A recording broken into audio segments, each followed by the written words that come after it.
कर्म किसी को नहीं छोड़ता है।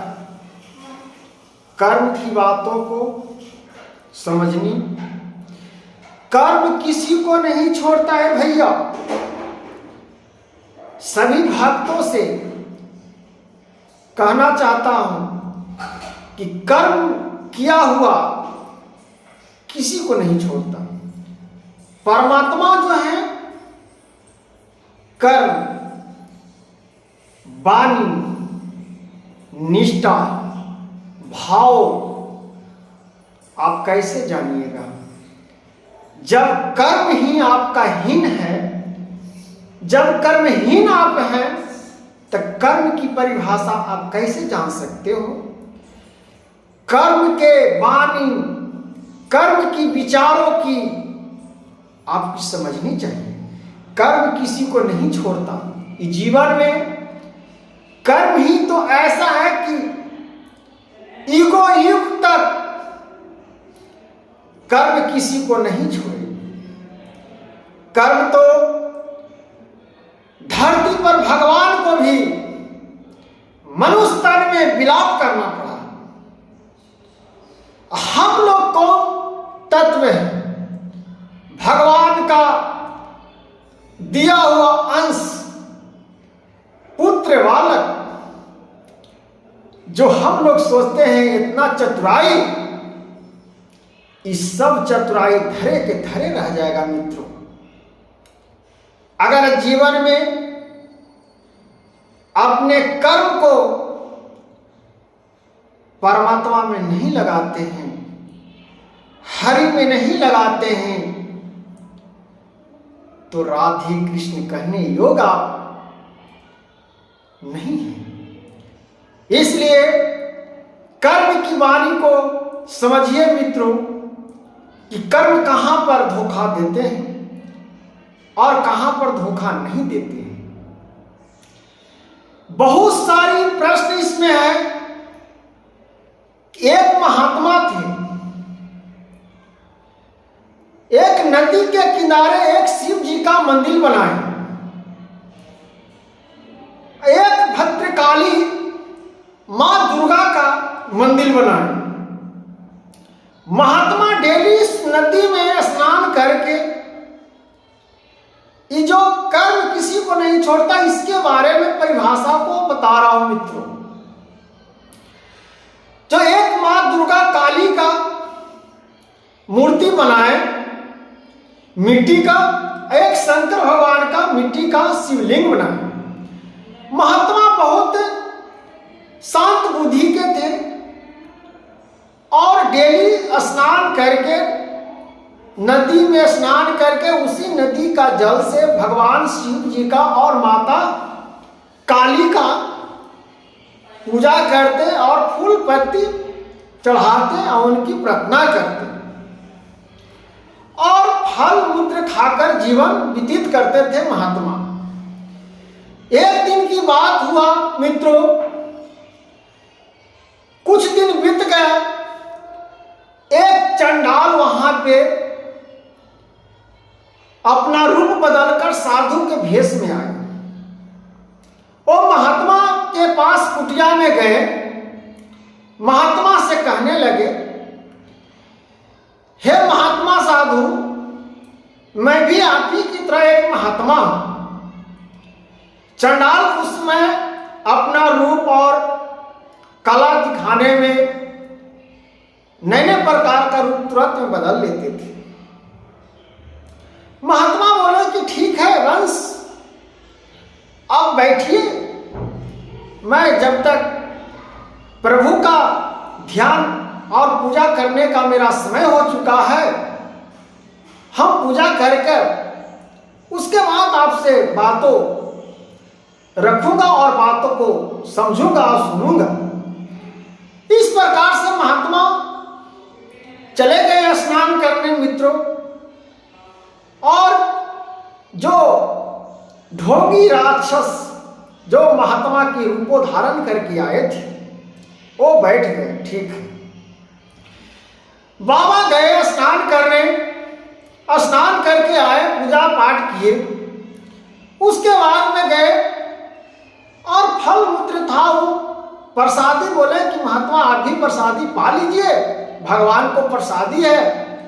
तब यहाँ पर क्या कहते हैं, जो भेष बनाकर आए थे, नहीं नहीं ऐसा कोई चीज नहीं है कि प्रसादी पाने का मेरा उच्च है, क्योंकि वो प्रसादी पा लेता वह पर जल का भस्म हो जाता, क्योंकि राक्षस था, कंस था, वो तो भेष बनाकर साधु के रूपों में गया था। मित्रों, कर्म की बातों कर रहा हूं।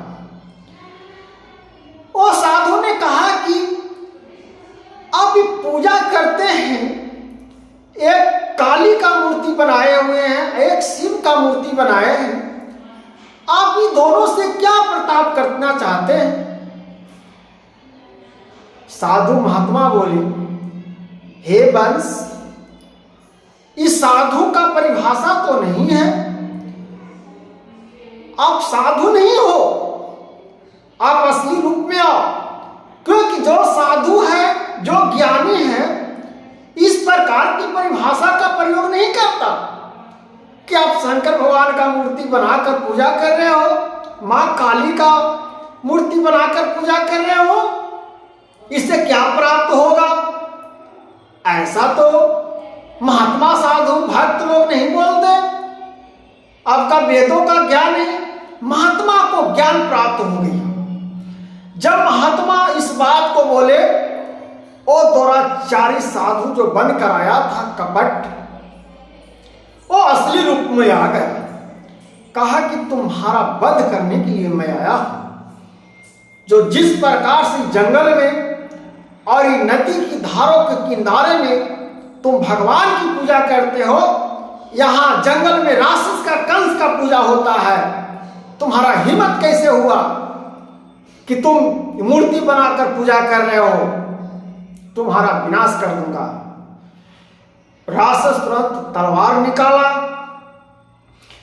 और बाबा पर चलाने का, महात्मा साधु पर। वो तलवार महात्मा पर क्या चलेगा मित्रों?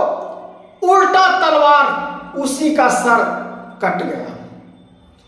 वहीं पर राक्षस का विनाश हो गया।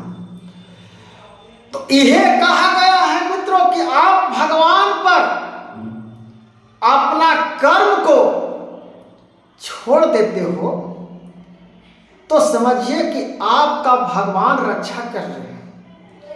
आपको कोई कंस, कोई गिराना चाहते हैं, आप नहीं गिर पाइएगा, क्योंकि परमात्मा के हाथ होते हैं। जब ईश्वर का हाथ होता है, मैं सच कहता हूं मित्रों कि इस कहानी से, इस कथाओं से बहुत सारी ऋषि महर्षि ज्ञानी तत्वों ने आज ज्ञान पाकर भगवान के चरणों में क्यों पड़े हैं? क्योंकि मैंने हारा हुआ हूं, जीवन से हार चुका हूं, इस पृथ्वी से मैंने हार चुका हूं। अब बचाने वाले हैं प्रभु तो आप ही हैं, क्योंकि धरती पर बचाने वाला कोई नहीं है। क्योंकि कर्म ऐसा है कि कर्म से मेरे हाथों से गलत हो जाते हैं कभी कभी, और रास्ते बताने के लिए प्रभु कर्म के लिए आप हमारा सहारा करते हैं। इसलिए मनुष्य तन तब महात्मा ने उसी समय कहे कि सारा कंस जितना वेशभूषा बदलते हैं, वो सभी की शक्तियां जैसे सीधी ऋषि महर्षि के कुटिया में आएगा, वहां पर 100 गज के दूरी तक शुद्ध वातावरण हो जाएगा, और वहां कंस आने का प्रयत्न करेगा तो क्षय हो जाएगा, वहीं से उसका विनाश तत्व हो जाएगा, और उसका जो उतना शक्तियां हैं सब शक्तियां खत्म हो जाएगा। उसी समय से महात्मा की परिभाषा को कर्म की अपेक्षा था, कर्म की वाणी था। उसी समय से राक्षस बड़ी बड़ी भयंकर कंस लोग जहां जग महात्मा साधु रहते हैं, वहां पर भूत और पिशाच, दुष्टाचार, अज्ञानी पुरुष, कोई नहीं वहां टिकते, क्योंकि वहां पे वातावरण भगवान का है। वहां पर धरती शुद्ध हो जाते हैं, जहां महात्मा कथा कहते हैं, ज्ञान की परिभाषा कहते हैं, भगवान की नमन करते हैं। वहां विचार, कर्म सब शुद्ध हो जाता है। इसीलिए कह रहे हैं मित्रों कि कर्म किसी को नहीं छोड़ता, इसलिए अपने कर्मों पर अभिमान नहीं करना है कि आज हम इतना शक्तिशाली हो गए हैं, इतना धनवान हो गए हैं। ये अभिमान आप मनुष्य तन में शोभा नहीं देता। इसलिए मनुष्य तन में जीने के लिए अपने जीवन में भगवान का महसूस करिए, भगवान का विराट स्वरूपों को जीवन में सहीलता से धारण करिए। यह आपका कर्म है। और अपने विचार से, अपने वाणी से किसी को ठेस न पहुंचाओ। मित्रों, इस कथाओं से समझ में आता है कि जीवन को कैसे हम कपट और कंसों से बचे। जो आपका कर्म इस साधु महात्मा के वाणी को आपको जीवन में ढाल देगा कि मां काली का मैंने पूजा किया, भगवान शिव महाकाल का पूजा किया, अपने कर्म से किया, किसी से मजबूरी में या किसी से मांगे हुए मेरा शक्तियां प्राप्त नहीं हुई है। क्योंकि भगवान का नमन करके, भगवान का हरि भजन करके, भगवान की वर्षों वर्ष तपस्या करके अपने जीवन में मैंने अपने कर्म का परिभाषा से समझे हैं भगवानों को, और भगवान परमात्मा को चुने हैं। जो परम अक्षर लिखे हैं, जो परम अक्षर को जान जाएगा, वो कर्म से कैसे विमुख हो सकता है मनुष्य। तो जीवन में जीने का आपका एक बिंदु का तत्व है, नहीं तो एक बिंदु को आप नहीं जीवन में जिएगा तो आपको छल और कपट इस जीवन में दुखदाई इतना आएगा, जीवन में इतना दुख आएगा, इसको आप समझ और कल्पना भी नहीं कर सकते हो कि मैंने कौन सी कर्म किए हैं, कौन सी परिणाम का इतना मेरा हानि हो रहा है, मेरा कष्ट मिल रहा है।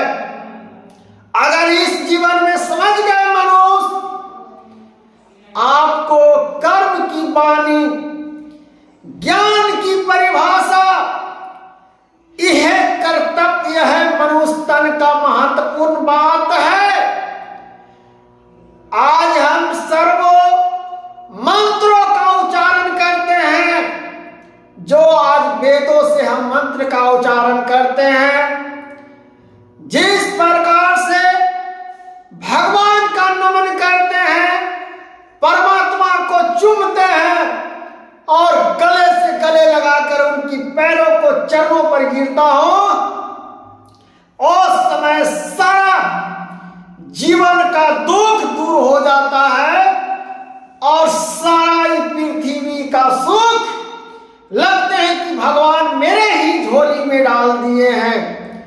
इसलिए कर्म खराब मत करना मित्रों, अपने कर्म से डरना, दूसरों को कर्म से नहीं डरना है, अपना स्वयं अपने कर्म से डरिए, अपने के अंदर को खूनों को उबालिए।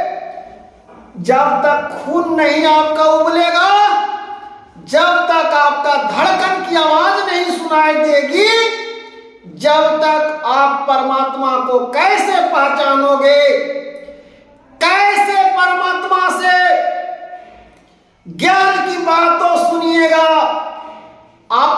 परमात्मा के चाहते हो तो परमात्मा आपको भी सुनेंगे। परमात्मा को दुख सुख अपने कर्म निष्ठा पहले ही ध्यान रखिए मित्रों। परमात्मा ऐसी नहीं मिलते हैं, भगवान ऐसे ही नहीं मिलते हैं। इनके लिए कड़ी से कड़ी तपस्या करना होगा, कड़ी से कड़ी परिश्रम करना होगा, कड़ी से कड़ी परीक्षा में पास होना पड़ेगा मित्रों, तब परमात्मा मिलते हैं। सोच लीजिएगा कि परमात्मा को तुरंत हम चुन ले, कदापि नहीं परमात्मा मिलने वाले हैं। आप कितनों रट जाइए, शरीर क्यों न छोड़ दीजिए, परमात्मा को कर्म से आपने महाआकांक्षा को हटाकर जीवन से अपने शरीर का खून का आवाज और दिल का धड़कन की आवाजों को भगवान को अर्पण कर दो। ये जो जीवा से मैंने बोल रहा हूं और मैं परमात्मा को अर्पण कर दो। जो है परमात्मा करेंगे, मैं करने वाले कौन हूं? मैं एक मनुष्य तत्व, एक भक्त आपके पास तो आया हूं प्रभु। मेरा कर्म है, मैं सुना हूं प्रभु कि कर्म किसी को नहीं छोड़ता। कर्म तो एक दिन न एक दिन दंड देवे करेगा, तो जैसा कर्म करेगा वैसा दंड भोगने के लिए तैयार हो जाओ।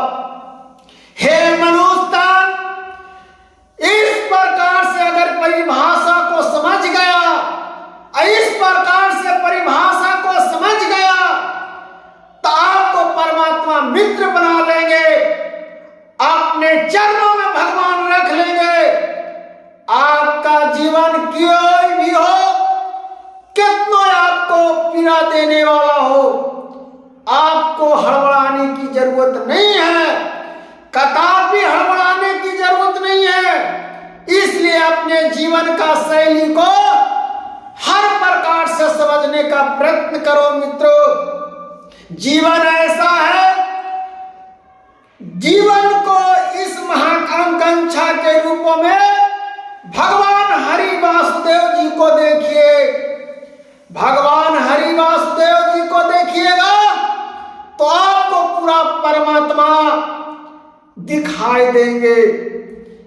इसलिए अपने नैने और जीवा और दिल की धड़कन को जिस प्रकार से एक लक्ष्य बना लो कि सिर्फ परमात्मा को ही पाकर छोड़ना है, गलत नहीं करना है। जीवन में गलत करने से क्या लाभ मिलेगा भैया?